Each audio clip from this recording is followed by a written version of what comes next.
जैसे रिपट गए ना। अच्छा रिपट गया। हाँ। ये मेल टाइगर है एक्चुअली। ये दोस्तों मेल टाइगर के पग मार्क हैं, क्योंकि नाखून उस वाले के तो पॉइंटेड दिख रहे हैं। नहीं नहीं नहीं नहीं। हाँ वो देखिए ना आगे वाले जो दो है नहीं, के मेल ही सर, ये मेल है। मेल ही है, मेल ही। अच्छा तो दोस्तों ये मेल के पग मार्क हैं। नहीं है, पुराना है। कल बारिश हुई ना, रात के पंजे होंगे। ये पूरा कान्हा मेडो के नाम से जाना जाता अच्छा। है। ये काफ़ी बड़ा है। हाँ। 5-6 किलोमीटर के दायरे में फैला हुआ है और यहीं पे लोग पहले खेती करते थे। खेती करते थे? हाँ, खेती करते थे यहाँ पे लोग। हाँ इसलिए जब गांव था तब। गांव था तब। हाँ। जंगल काट काट के अपने लैंड एरिया बनाते थे यहाँ पे। हाँ। और घर बना करके फिर अपना परिवार को बढ़ाते जाते थे ना। हाँ। तो वे ऐसे ये पेड़ काट काट कर ये काफ़ी बड़ा मेडोज बनाया और यहाँ पे वो लोग खेती करते थे, उनका घर था यहाँ पे। फिर उसके बाद में धीरे धीरे फिर ये 72-73 में उठाना चालू कर दिया। राष्ट्रीय उद्यान जब हुआ तो फिर 72-73 में विलेजों को उठाया गया सर। हाँ। तो अब नामों घरों का नामो निशान खत्म हो गया। पूरा पूरा खत्म हो गया। और उन खेतों में अब घास हो गई। घास होगा ये। अब यही घास टाइगरों के काम आ रहे हैं। हाँ अगर घास नहीं होगा तो टाइगर नहीं होगा। ठीक बात है। तो देखिए दोस्तों, ऐसा नहीं है कि एक बार जो गांव बन गया या कैप्चर कर ली, वापस वो ज़मीन फॉरेस्ट में कन्वर्ट हो सकती है और बहुत ज़्यादा उपजाऊ हो सकती है। क्योंकि ग्रासलैंड क्या होता है कि डियर वहाँ रहते हैं, पानी भी है यहाँ पे। और ग्रासलैंड में डियर क्यों रहते हैं? एक तो उनको खाना मिलता है, दूसरा वो सेफ्टी फील करते हैं। उनको टाइगर को महसूस कर लेने में, भागने में आसानी होती है। टाइगर एम्बुश नहीं कर पाता। हालांकि टाइगर बहुत शाना है, वो 6 इंच की घास में भी एम्बुश कर लेता है। डियर से 50 फीट की दूरी तक पहुंच जाता है और डियर को मालूम नहीं पड़ता, जबकि उसकी स्मेलिंग पावर बहुत ज़्यादा है। बस वो यही करता है, हवा की डायरेक्शन की उल्टी तरफ से जाता है। लेकिन जहाँ गांव था, जहाँ खेत थे, उपजाऊ ज़मीन थी, वहाँ आज घास ने वापस जंगल को मिल गया और जानवरों के लिए अच्छा साबित हो रहा है खुला एरिया घास। तो डियर पनप रहे हैं और वो डियर टाइगर को पनपने में हेल्प कर रहे हैं। इस जगह का नाम है कान्हा मेडोज।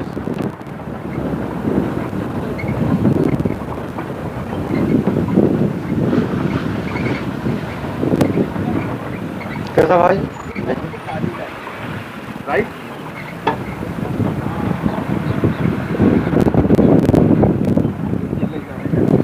ये फेंस नहीं नहीं नहीं।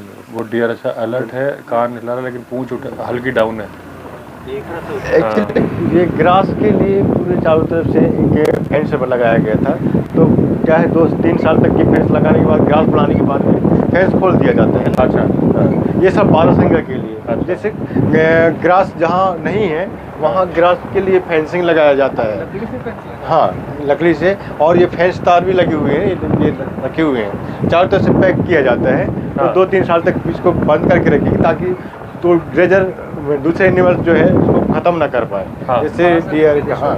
और उसके बाद फिर खोल दिया जाता है फेंस। उसके बाद बारहसिंगा के लिए या बाकी डियर के लिए? बारहसिंगा से लेके डियर। तो बारहसिंगा आएगा कैसे यहाँ पे? ये फेंस खोल दिया, बारहसिंगा आना चालू कर देंगे। तो बारहसिंगा मतलब फेंस के बाहर भी है? हाँ, फेंस के बाहर पे भी है। अच्छा। फेंस के बाहर पे भी है ना। अरे ओनली सर, जब बारहसिंगा यहाँ 30 थे। हाँ। 30 होने के बाद अभी बता रहे हैं आपको, जो बारहसिंगा फेंस बनाया गया है, 30 बारहसिंगा को उस इंक्लोजर के अंदर रखे। हाँ। उसके बाद धीरे धीरे करके उनका पॉपुलेशन 50, 60, 100 हाँ। ऐसे होते गए बाड़े के अंदर पे। हाँ। उसके बाद धीरे धीरे करके 30, 40 करके बाहर किया गया। अच्छा। और 30, 40 अंदर कम से कम ये 10 साल लगा। हाँ। पॉपुलेशन बढ़ाने के लिए। हाँ। तो आज की स्थिति में ये 1000 से ज्यादा हो चुकी है। क्या बात कर रहे हैं? जी हाँ, बारहसिंगा अच्छा। कान्हा में। अच्छा। तो बारहसिंगा के लिए थोड़ा सा घास का प्रॉब्लम आने लगा है। हाँ। तो अब एमपी में सभी जगह बारहसिंगा हो रहे। ये हिसाब से आज बांधवगढ़, सतपुड़ा, कान्हा तीनों जगह भेजा गया है। अच्छा, पन्ना नहीं भेजा गया अभी? पन्ना वहीं पे। पन्ना भेज दिया? पन्ना। हाँ। और पेंच में नहीं है। पेंच में ग्रासलैंड एरिया है नहीं ना। अच्छा। तो अभी 2 जगह शिफ्ट किया है, बांधवगढ़ और पन्ना। हाँ, बांधवगढ़ तो एक खेप तो अभी रिसेंटली करी, 1 महीने पहले। जी जी जी। वो यही एरिया है बारहसिंगा का जो फेंस बनाया गया है। काफी वो लोहे के पोल दिखाई दे रहे हैं सर आगे। अच्छा, वो लोहे एक बार रोक लेंगे तो खड़े हो जाए। जी हाँ, आगे से बहुत अच्छा। अच्छा चलिए, आगे वहीं से चलिए। दिखेगा, पास से दिखेगा वो। आगे इसका गेट है। गेट है, अच्छा, मेन अच्छा। गेट है वो, वहाँ रोकते हैं। वहाँ रोकते हैं। हाँ, और आप चाहें सर तो यहाँ पे जो डियर के इंडर्स को कलेक्ट करके फॉरेस्ट डिपार्टमेंट ने हाँ और बहुत प्यारा एक आर्च बनाया है, हाँ। जो इंडिया में आज फेमस है वो। अच्छा, आप चाहें तो वो भी दिखा देंगे। हाँ दिखा देंगे। कहाँ? वो लगे हाँ, हुए हाँ, हैं अंदर पे। हाँ। अब ये गर्मी के समय तो आने ही हाँ। लगे ना यहाँ पे। तो है ना, ये बहुत पानी सारे बहुत सारा मधुमक्खी यहाँ पे। चलते एक पेड़ पे है, चलती गाड़ी में आपको दिख नहीं पाएंगे। लेकिन मैंने बताया कि जब भी आप सफारी करने आए कभी परफ्यूम मत लगाइए, क्योंकि अगर मधुमक्खी छूटेगी तो गाड़ी में अगर 6 लोग हैं तो वो उनको ही पकड़ेगी जिसने परफ्यूम लगाया है। हाँ, वो फ्लावर की स्मेल समझती है। और नहीं, ज़रूरी नहीं है कि उसकी स्मेलिंग पावर बहुत ज़्यादा स्ट्रॉन्ग। कैसा? नहीं बेटा, वो स्मेलिंग पावर बहुत ज़्यादा होती है। कैंसर सेल की डिटेक्ट करने के लिए भी मधुमक्खी का इस्तेमाल किया जाता है बॉडी के अंदर स्मेल के लिए। और मेरे कई सब्सक्राइबर्स ने बताया, अभी एक रिसेंटली कमेंट आया किसी का कि उनकी वाइफ को नहीं काटे और उनको काटे क्योंकि उन्होंने परफ्यूम लगाया था, एक ही गाड़ी में थे। नहीं, खस नहीं, कोई सा भी लगाओ, उसको मालूम चल जाता है कि ये कुछ ना कुछ तो है स्मेल ना, वो उसी पे अपना गुस्सा उतारती है। और जो मधुमक्खी जो अटैक करती है वो सुसाइडल अटैक होता है, खुद भी मर जाएगी। उसकी बॉडी का एक पार्ट टूट जाता है एब्डोमेन का, थोड़ी देर में मर जाती है। अच्छा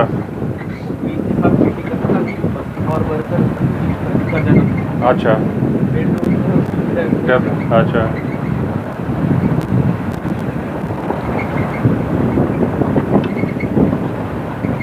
मतलब केवल ऐसी प्रोटेक्शन है बस। जी,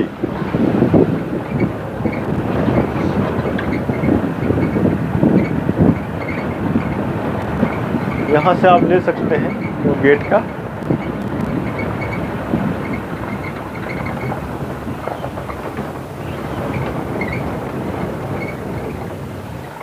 जी है, ये जूम कर लीजिएगा, हो जाएगा 20x में हो जाएगा ये।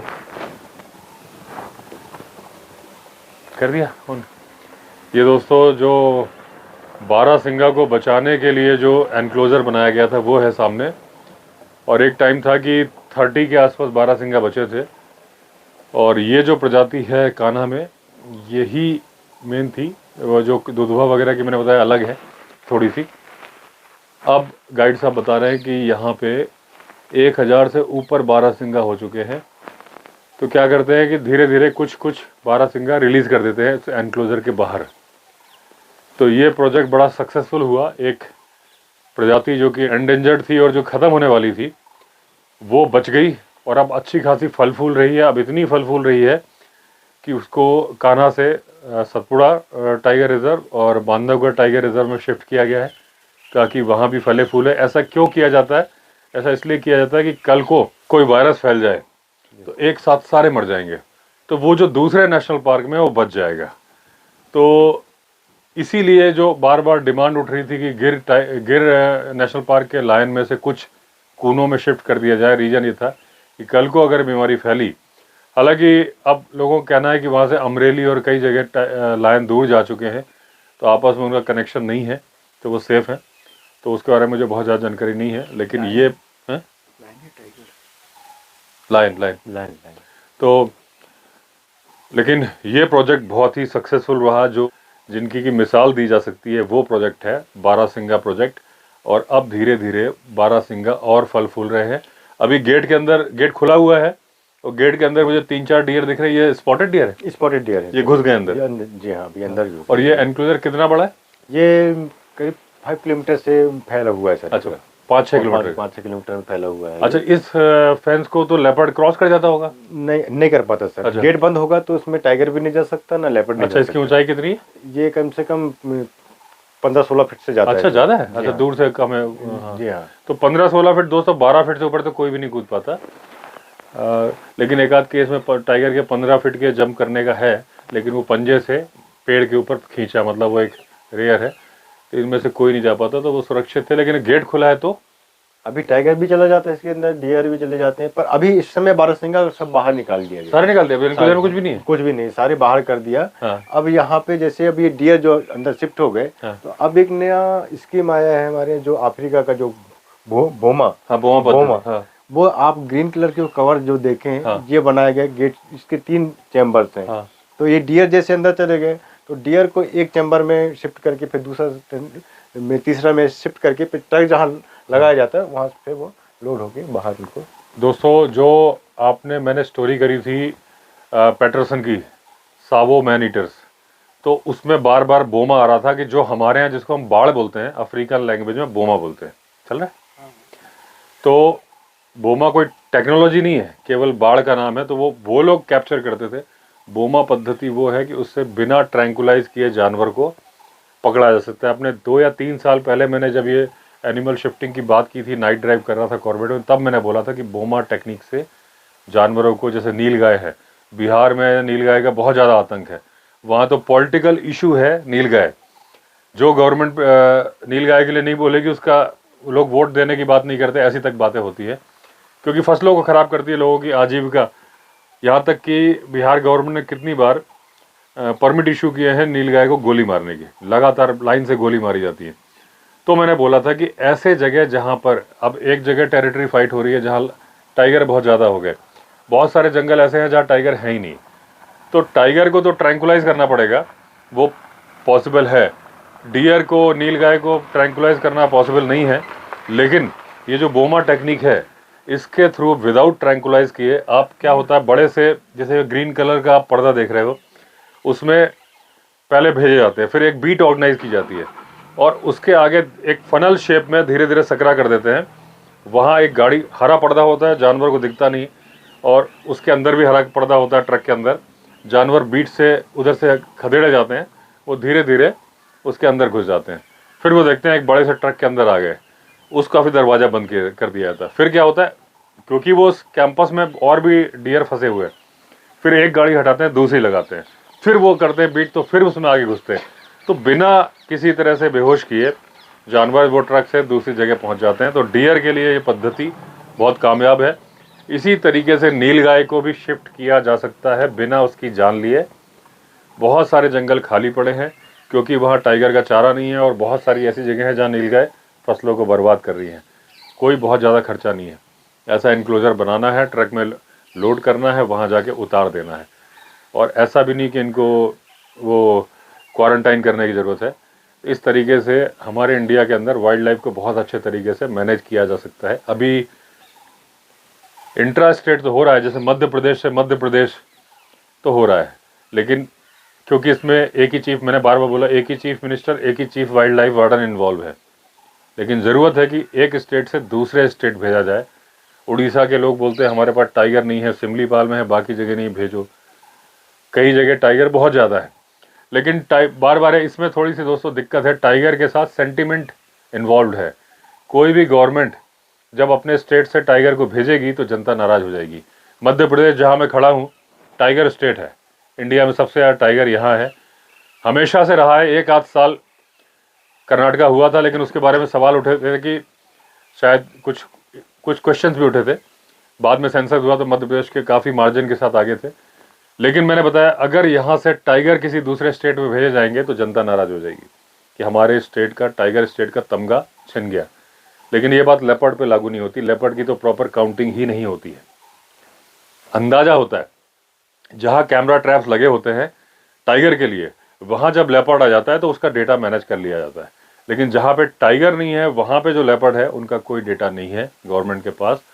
तो अगर लेपर्ड की शिफ्टिंग की जाए, लेपर्ड से ह्यूमन एनिमल कॉन्फ्लिक्ट बहुत ज़्यादा हो रहा है, पहाड़ों पे भी, मैदानों पे भी, क्योंकि टाइगर जितने ज़्यादा बढ़ेंगे, लेपर्ड उतने ज़्यादा जंगल छोड़ के गाँव की तरफ जाएंगे। तो कम से कम शुरुआत लेपर्ड से ही की जाए, इंटर स्टेट ट्रांसलोकेशन किया जाए, लेपर्ड के साथ कोई जनता भी नहीं नाराज़ होगी। टाइगर का उसके बाद अवेयरनेस फैला के किया जा सकता है। दोस्तों, ये जो आप पीछे गेट देख पा रहे हो, ये एंटलर्स जो सींग जो होते हैं, ये डियर हर साल गिराते हैं।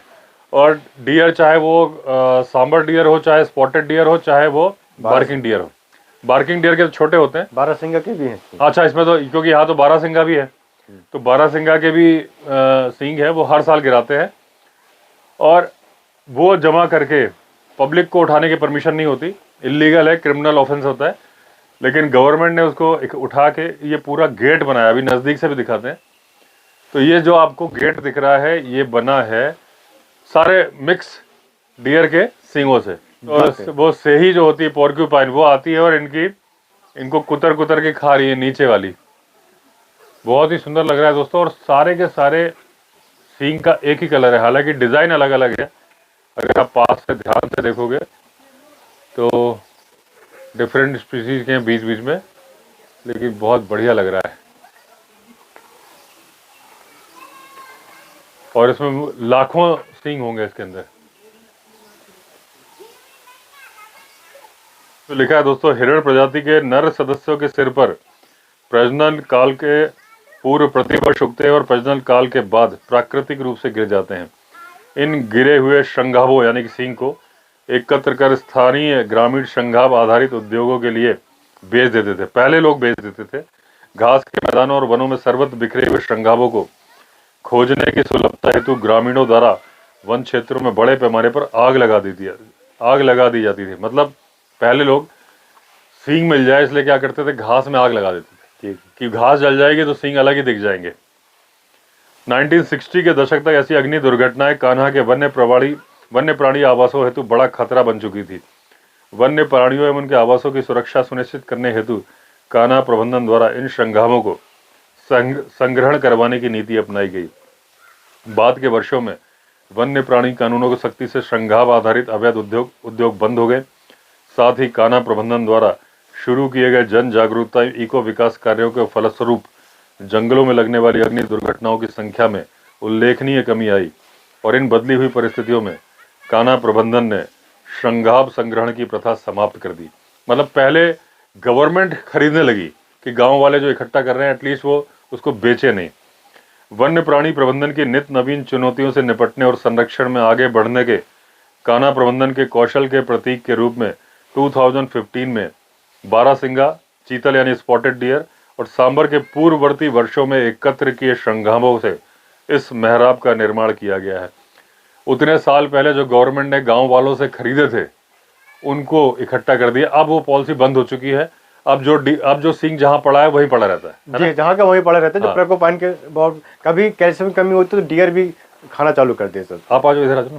डियर तो कुछ भी खा सकते हैं जी हाँ। तो डियर भी सींग को खा जाते हैं। हाँ, और जैसे उनकी बॉडी पे कैल्शियम की कमी है हाँ। तो वो डियर भी चबाना चालू कर देता है। जी हाँ। अच्छा, नहीं चबाएगा तो कब तक पड़ा रहेगा? जब वो ऑटोमेटिक जैसे धूप और ठंड पड़ेगी तो वो कंपोज होते जाएगी, डिकम्पोज हो जाएगी। जी हाँ, डिकम्पोज हो जाएगी। या फिर उसको एक प्रोकोपाइन एनिमल्स है जो सही वो अपने भोजन के लिए अपने गुफा के अंदर में कलेक्ट करके इकट्ठे करके 22 वर्ष के लिए रख लेती है। अच्छा, तो और भी जानवर चबाते होंगे शायद ये कैल्शियम वाले।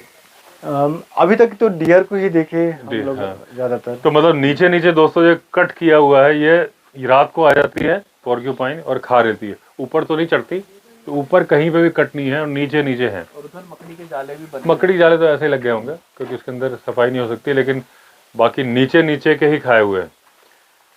तो ये पुराने जो गवर्नमेंट ने स्कीम चलाई थी वो कहीं उनके स्टोरेज में रखी थी तो उन्होंने उसका गेट बना दिया। बहुत अच्छा लग रहा है, मैंने लाइफ में पहली बार देखा ऐसा।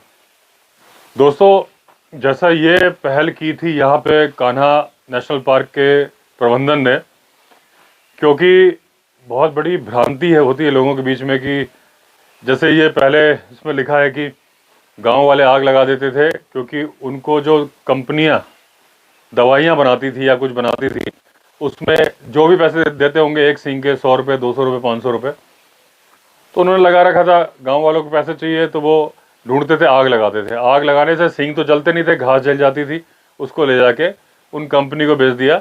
जंगल में आग लग जाती थी, जंगल में और जानवर मर जाते थे। प्रैक्टिकली क्या होता है, ऐसी कोई दवाई बनती नहीं है दोस्तों, ये सिर्फ मिथ है। आज टाइगर की जान भी इसलिए जाती है कि ताइवान, चाइना में हर चीज़, टाइगर के दांत, उसके बाल, उसके बॉडी पार्ट्स, सबकी दवाई बनती है और कोई फर्क नहीं पड़ता। वो कहने की बात है कि फला, ऐसे ही बहुत सारे जानवर मारे जाते हैं। पहले ज़माने में एक जानवर, एक गिरगिट की तरह जानवर होता था, सांडा बोलते थे। ये गाइड साहब जानते होंगे, सांडा जानते हो? जी हाँ, सांडा एक लिजर्ड जैसा होता है। लेजर टाइप का होता था जी हाँ। उसको मैंने बचपन में स्कूल जाते वक्त देखा है, उसको सरसों के तेल में किसी में उबाला जाता बिल्कुल था, बिल्कुल बिल्कुल, और वो तेल बेचा जाता था। जी हाँ, है गलत ना? है वो सब। तो फर्टिलिटी बढ़ाने के लिए कुछ नहीं, वो जानवर उबल उबल के मर जाता था। ऐसे टाइगर जो पोचर्स काम कर रहे हैं, टाइगर की ऐसी कोई डिमांड नहीं है। डिमांड उसके अंगों की, वो जो फॉरेन कंट्रीज में है। ये मिथ है कि उससे दवाई बनती है। ऐसे ही हाथी मारे जाते हैं अपने दांत के लिए, आइवोरी। प्रैक्टिकली अगर हड्डी से भी, किसी जानवर की हड्डी से भी वो गहने, हाथी दांत के जो गहने बनते थे, किसी भी हड्डी से बनाओगे, वैसी सफाई से बनाओगे तो वैसा ही गहना बनेगा। लेकिन सिर्फ मान्यता और वो डिमांड, जैसे पन्ना में मेरे फादर जब पोस्टेड थे तो वहाँ मझगवा माइंस में गए थे, तो वहाँ डायमंड डिस्प्ले में लगाए जाते थे। तो वहाँ के जो ऑफिशियल थे उन्होंने एक बार बोला था कि डायमंड की जितनी डिमांड है उसका रीज़न है लेडीज़, उनकी डिमांड। उसकी प्रॉपर्टीज़ बहुत अच्छी हैं डायमंड की कि उसको तोड़ नहीं सकते आप। ये माना जाता है कि अगर एक दो लोहे पे रख के बीच में डायमंड रख के दबाओगे तो वो धंस जाएगा, टूटेगा नहीं। कई केसेस में काटते वक्त, तराशते वक्त क्रैक हो जाता है। लेकिन जब आप गहने में लगाते हो तो इस बात से कोई लेना देना नहीं ना कि वो टूटता है। आप तोड़ते थोड़ी ना, संभाल के रखते हो। तो जो आर्टिफिशियल, जो अमेरिकन डायमंड है, वो भी वैसे शाइन करता है। कहाँ वो लाखों रुपए का आता है, कहाँ वो हज़ारों रुपए का आता है। लेकिन उन्होंने बताया था कि डायमंड की डिमांड ये है क्योंकि लेडीज़ पसंद करती है, और हमारी डेली लाइफ में और कोई उसका ऐसा नहीं था। इसी तरीके से जो हाथी दांत के बने हुए गहनों की बहुत ज़्यादा डिमांड होती है। अगर आपको बताया ना जाए और किसी भी हड्डी से वो गहना बना दिया जाए तो आप पहचान नहीं सकते। तो कुछ मिथ है। इसी तरह का एक मिथ था जिसके चलते डियर के एंटलर इसके लिए जान नहीं ली गई, ये तो गिरा था, लेकिन उसको समेटने के चलते पता नहीं कितने जानवरों की जान गई। तो अगर ये भी अवेयरनेस फैलाई जाए कि इस तरह से कुछ नहीं होता, कि आप बोलोगे कि ये बॉडी पार्ट डाल दिया तो आपकी ये बीमारी ठीक हो जाएगी, ये सिर्फ भ्रांति है। पैसा कमाने का जरिया है, लोगों को बेवकूफ़ बनाने का जरिया है। बाइसन दिख गया, और क्योंकि ये ब्राउन कलर का है, ये यंग है। अगर ये ब्लैक होता, एकदम जेट ब्लैक होता, अब आप देखो ये कितना ज़बरदस्त मैसिव है। इसकी एक ही कमी होती दोस्तों, इसका गला बहुत सकरा होता है। बाकी पूरी बॉडी, सबसे बड़ा एनिमल है ये। इवन जो जंगली भैंसा भी इससे छोटा होता है, और अमेरिकन बाइसन भी इससे छोटा होता है, और जो इंडिया में काजीरंगा और आसाम के साइड वाटर बफेलो है वो भी इससे छोटी होती है। और ये हमारी तरफ ही आ रहा है। नॉर्मली ये बहुत, हाँ, ये इसके गौर की ये पहचान होती है कि इसके नीचे ऐसा लगता है इसने मोजे पहने हैं। कलर आप ब्राउनिश देख रहे हो। मैंने पहले बताया अगर एकदम जेट ब्लैक हो जाएगा इसका मतलब ये, इसकी उम्र ज़्यादा है। अब ये क्रॉसिंग कर रहा है। ये देखिए बॉडी बिल्ड, देखिए बॉडी बिल्डर है पूरा। लेकिन गर्दन देखिए, गर्दन बहुत सक्रिय होती है। और ये फीमेल है, ये फीमेल है, और ये गाय की फैमिली से है। ये बफेलो नहीं है, गाय है। ये दोस्तों जो आपको देखने में बड़ी लग रही है, ये 500 किलो के आसपास होगी, और जो मेल होता है वो 1000 किलो के आसपास होता है। तो अभी साधना जी की जिप्सी अलग थी, इनको भालू भी दिख गया, हमें नहीं दिखा, इनको दिखा है भालू।